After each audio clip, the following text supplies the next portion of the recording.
मेरी भर्ती 2016 की थी और 2022 में ज्वाइनिंग हुई है। बेरोजगारी सबसे बड़ी मुद्दा है यूपी में। मंदिर मस्जिद से कुछ नहीं होने वाला है, हम लोगों को रोजगार चाहिए। आदाब। और अब हम घूमते घूमते लखनऊ पहुंचे हैं। यहाँ पर कुछ नौजवान लोग मौजूद हैं, युवा मौजूद हैं, जिनसे हम बात करेंगे। 23 तारीख को लखनऊ में वोटिंग पड़नी है, वोटिंग होनी है और क्या मुद्दे हैं यहाँ पर लखनऊ में युवाओं के, बात करते हैं। हमारे साथ कुछ लोग मौजूद। आपका नाम क्या है? अतुल पांडे। जी अतुल जी, सबसे पहले तो बताइए कि मुद्दे क्या हैं इस बार युवाओं के? युवाओं का मुद्दा सबसे पहला तो है बेरोजगारी। जी। बेरोजगारी के साथ बेरोजगारी बढ़ने के कई सारे कारण हैं, लेकिन एक जो आयोग है, जो भर्ती आयोग है, चाहे यूपी SSS हो या यूपी PSC हो, इन आयोग में अनियमितता बहुत ज़्यादा है। मैं अभी आशुलिपिक हूँ और मेरी भर्ती 2016 की थी और 2022 में ज्वाइनिंग हुई है। 6 साल आपकी भर्ती प्रक्रिया रुक रही है। तो क्या ये नौकरी एक बड़ा फैक्टर बनेगी इस चुनाव? बिल्कुल बनेगी। तो एक गुस्सा देखा जा सकता है कि किस तरह से 2016 के बाद 2022 सोच सकते हैं कि कितना वक्त इंतज़ार का लगा इनको ज्वाइन करने में। और भी लोग यहाँ पर मौजूद हैं, हमारे साथ बात करेंगे। ये आपका नाम क्या है? वैभव मिश्रा।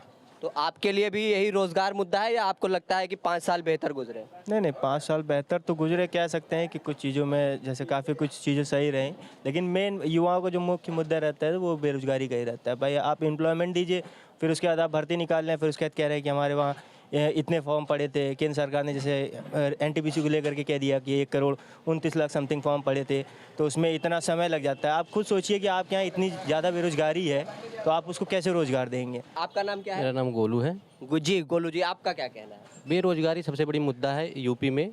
जिस हिसाब से जनसंख्या बढ़ रही है उस हिसाब से नौकरी भी निकलनी चाहिए, और इस सरकार में तो यही हुआ है आज तक कि जितनी नौकरियां आ रही हैं वो सीधे कोर्ट में चली जा रही हैं या तो लीक हो जा रहा है। यूपी चुनाव में कहा जा रहा है कि मंदिर बनवा दिया गया, सारी चीज़ें, तो क्या वो असर करेगा, इन रोजगार पे हावी रहेगा मंदिर? मंदिर मस्जिद से कुछ नहीं होने वाला है, हम लोगों को रोजगार चाहिए। हम लोग युवा हैं, पढ़ने आए हैं। सबसे पहले बात यह है कि देश में अपने जो है कि 60% जो है कि युवा जो है 60% आबादी युवा की है। तो मान के चलिए कि हम लोगों को रोज़गार चाहिए। अब मंदिर मस्जिद से हम लोगों को क्या फ़ायदा होने वाला है? कुछ फ़ायदा होने वाला है? हम लोग पढ़ रहे हैं, 5-6 साल आके घर वाले पैसा दे रहे हैं, आके पढ़ाई कर रहे हैं। अगर घर वाले बेचारे भी एक टाइम होता है वो भी हार मान लेते हैं कि यार किसान घर वाले हैं, घर वालों को कहाँ मैनेज करेंगे, यहाँ रूम लेके पढ़ना, छोटे रूम में खाना खुद से बनाना खाना। और सरकार की नौकरी की ये लत रहती है कि जो है कि मतलब टाइम से रोज़गार ही ना मिलता है। अभी देखिए लखनऊ में इतने दिन से डीलेड वालों का, शिक्षा भर्ती वालों का इतने दिन से प्रदर्शन चल रहा था, ठीक है, लेकिन क्या हुआ? कुछ हुआ? कुछ नहीं हुआ। सरकार ने कहा 17,000 निकालेंगे, वो भी नहीं, वैकेंसी निकाली 17,000। उसके बाद फिर क्या हुआ? चुनाव आयोग आ गया, इधर आचार संहिता लग गई, सारी चीज़ें बंद हो गई। और भी कुछ लोग हमारे साथ मौजूद हैं। आपका क्या नाम है? शिखर पांडे। जी शिखर जी, आपके लिए रोज़गार मुद्दा है या लगता है कि नहीं बेहतर काम हुआ है वोट? तो देखिए, मुद्दा सबसे ज़्यादा क्या होता है, रोटी कपड़ा और मकान। किसी को मतलब आप अगर देखिए कहीं आपके पास पैसे हैं नहीं, तब आपके पूजा पाठ का कोई मतलब नहीं है। पूजा पाठ पंडित भी किसी के घर जाता है जिसके घर पैसे वाला है, अगर कोई गरीब आदमी है तो अगर पंडित है तो आप भी पंडित होंगे तो आप भी कहेंगे पैसे वाले के पास जाएं, पैसा ज़्यादा है। तो बिना खाना, बिना मकान, बिना कपड़ा और इलाज, इन सब चीज़ों के बिना आपका कोई मतलब नहीं है। और जब तक जॉब नहीं है, मिडिल क्लास फैमिली के लिए जब तक जॉब नहीं है तो कुछ नहीं है, मतलब कोई बैकअप तो होता नहीं है, एक जॉब ही बैकअप होता है।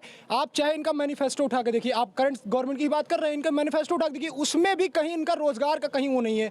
और कोई भी नेता नहीं मैंने देखा जिसने रोजगार की चर्चा की हो इनकी कि अभी भी देंगे, देने का भी नहीं है इनका।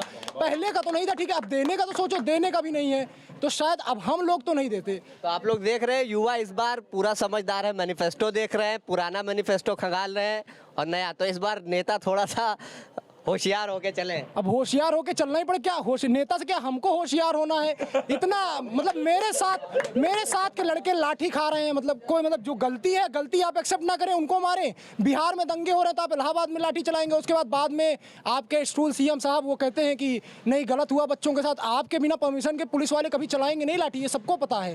पुलिस वाले अपने उससे किसी को एक झापड़ नहीं मारते, मुंह तक नहीं बोलते, और घर से निकाल के बोल रहे हैं ID कार्ड पहले बाद में चेक हो रहा है, पहले मार ज़्यादा रहे हो। ये तो होता नहीं, बंदूकों की बटों से मारा जा रहा है। तो ये है कि मतलब पुलिस बर्बरता बढ़ी है। हमेशा सब कुछ इनका क्या नहीं है, मतलब कहने को सिर्फ है कि एक किसी विशेष समुदाय के 2-4 अपराधियों को पकड़ के उनके साथ कुछ कर दो तो लोगों को लग रहा है कि अपराध मुक्त।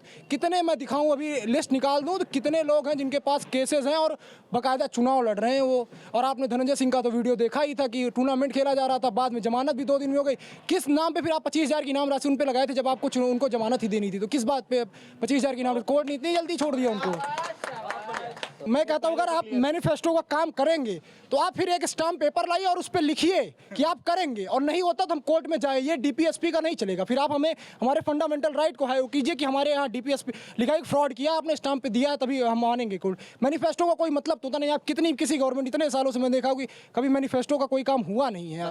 बदलाव होना चाहिए, मतलब ये नहीं चाहे कोई अच्छा करे या उसको वो डर होना चाहिए कि हाँ डेमोक्रेसी हर 5 साल में बदल सकता है। विपक्ष को भी इतना मजबूत रखिए कि विपक्ष भी बोले 40-50 सीटों पाने वाला विपक्ष नहीं होता है, कोई मतलब नहीं। तो इतना रखो कि कम से कम विपक्ष भी सवाल उठाए और विपक्ष भी उनको रोक लगा सके।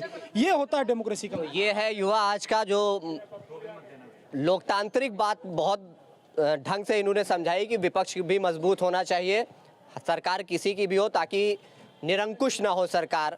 और बेहतरीन बातें सुनने को मिली यहाँ से युवाओं की। और तो लखनऊ से जुड़े हैं हम आप। ये आलमबाग में हम लोग मौजूद हैं और आलमबाग से हम यहाँ पर कोचिंग सेंटर एक है, यहाँ पर हम आए थे। तो हमने सोचा यहाँ के युवाओं से बात करना चाहिए और उनकी आप लोगों ने बातें सुनी। हमारे साथ जुड़े रहिए। और हमारे सहयोगी आसिफ है जो हमारे मदद कर रहे हैं पीछे कैमरे के। बहुत बहुत शुक्रिया।